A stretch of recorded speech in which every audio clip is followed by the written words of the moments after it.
So the silver and gold market are, I mean, I know, again, they've been hit, but they're rebounding already, slightly anyways. You know, the downward trend has stopped. It started to rise a little bit, you know, prices. But the interesting thing here is that over the past few days, the stock market has, you know, the Dow, the S&P, etc., they've lost like 5%. They're down hundreds and hundreds of points in a matter of days. Usually, the club, whenever they smash the price of silver and gold, is when they're, well, let me back up for a second. They smash the price of gold and silver whenever the hell they feel like it. But they used to love to really take advantage of when the stock market was starting to fall a little bit. They would do an extra, you know, put the knife in and turn it on silver and gold. And then you'd hear the news stories, oh, gold and silver fall, and, you know, along with the market today. They were hit a little harder than the market, and you know, on fears of pick some fake, you know, news story, Middle Eastern discontent,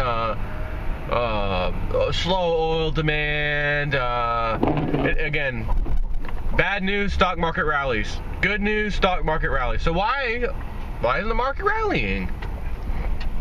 What was it, the Dow Jones, I think they're talking about this morning, was down 450 points at one time yesterday.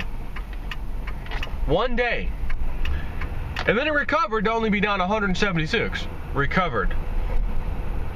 So what's all this talk about quantitative easing, right? We're ending it, we're tapering, we're easing off of it, and we're pretty much stopping now. Federal Reserve, we're not going to be printing this massive amount of money anymore.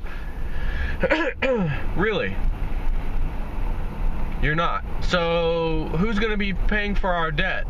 Who's going to be, you know, our borrowing, when we borrow our money, you know, borrow the money we need to survive, that becomes debt. Who's going to be paying for that? Because last time I checked, and the time before that, and the time before that, and the time before that, China used to be the #1 purchaser of our debt. Not anymore. Japan used to be the second largest purchaser of our debt. Not anymore. And lo and behold, this weird entity comes out and is now the #1 purchaser of our debt by the largest amount you can imagine. And it just so happens to be the Federal Reserve itself. So what they've been doing is, well, we just, you know, add it to our, what they call, balance sheet. Just put it on your balance sheet. And it's in the trillions. It is in the trillions of dollars right now of how much the Federal Reserve has been the #1 purchaser of our bonds, right? If the Federal Reserve did not come out and purchase our bonds, we would be in Nightmare City financially. I mean, you may bring a good argument right now and say, haven't we been, you know, in a financial nightmare for a while? Yeah, good point. But at least they can hide it, right? They can just hide it by saying, well, the Federal Reserve will just buy the debt and we just add it to the balance sheet. But Wall Street, on the other hand, who's been given all this money all this time, isn't getting it anymore. All of a sudden, very recently, right? Tapering of quantitative easing. We're not even quantitative easing, excuse me. Tapering of all this what started out as $40 billion a month the Federal Reserve was pumping in. Then it turned to $85 billion a month. Every month. And they said, well, we're only going to do this for a prolonged period of time, and then we're going to ease off it and stop. So in other words, the party continues on Wall Street while that was taking place. Now all of a sudden it's stopping, and now they're saying, every time you turn on the news or anything, you just go look at it online, look at the numbers, look at the stock charts and whatnot. And oh man, red across the board, all these major stocks, man. What's going on, man? What happened? I thought we were in recovery mode. Well, I turned on the TV this morning for my kid, and it's on one of the news channels for some reason. And, normally it's on cartoons, whatever. So, it's a local news station that I'm watching. And they've got a guy on there as soon as I turn the TV on, I hear the volume before the picture comes on.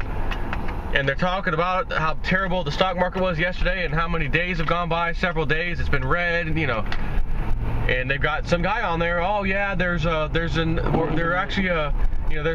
what's going on? Why is the stock market, coming down right now?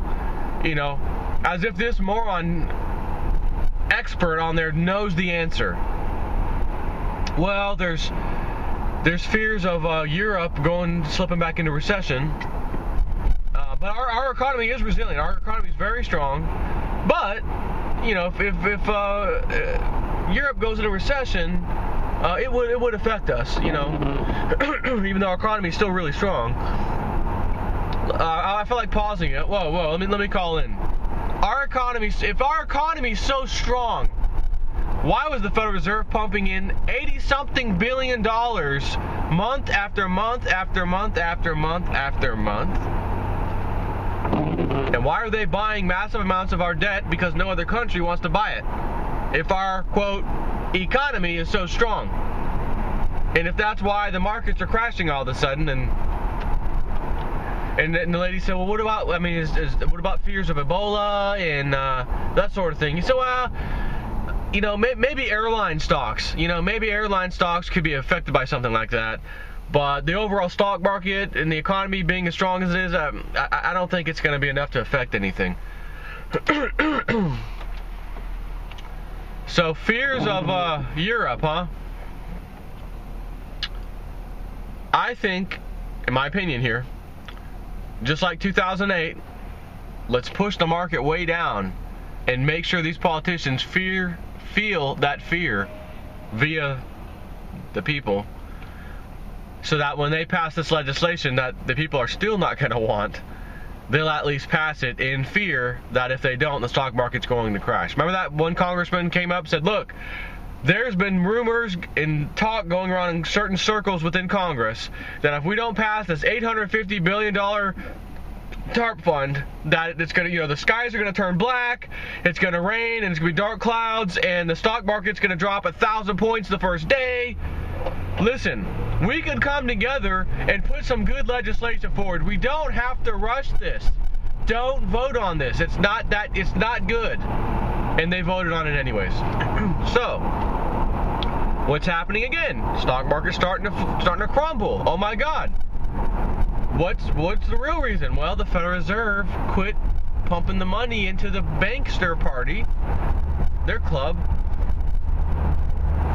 They're going to need quantitative easing 5 and quantitative easing 6. We need to ease more. We've turned that printing press back on.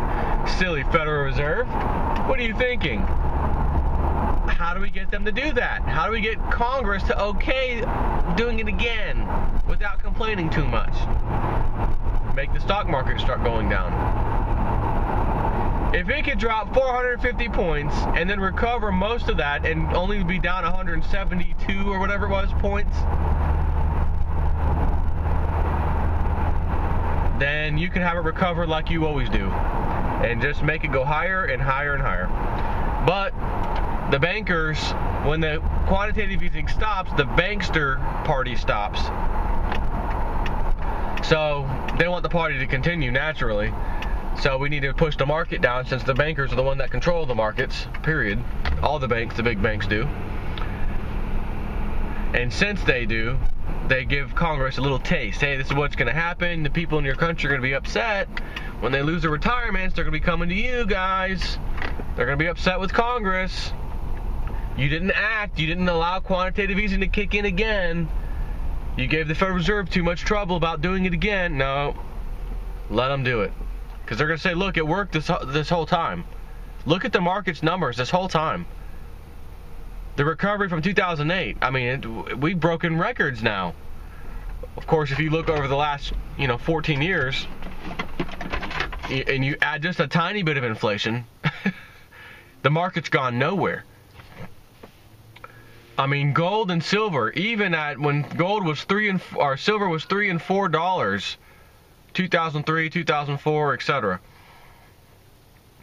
And then $5.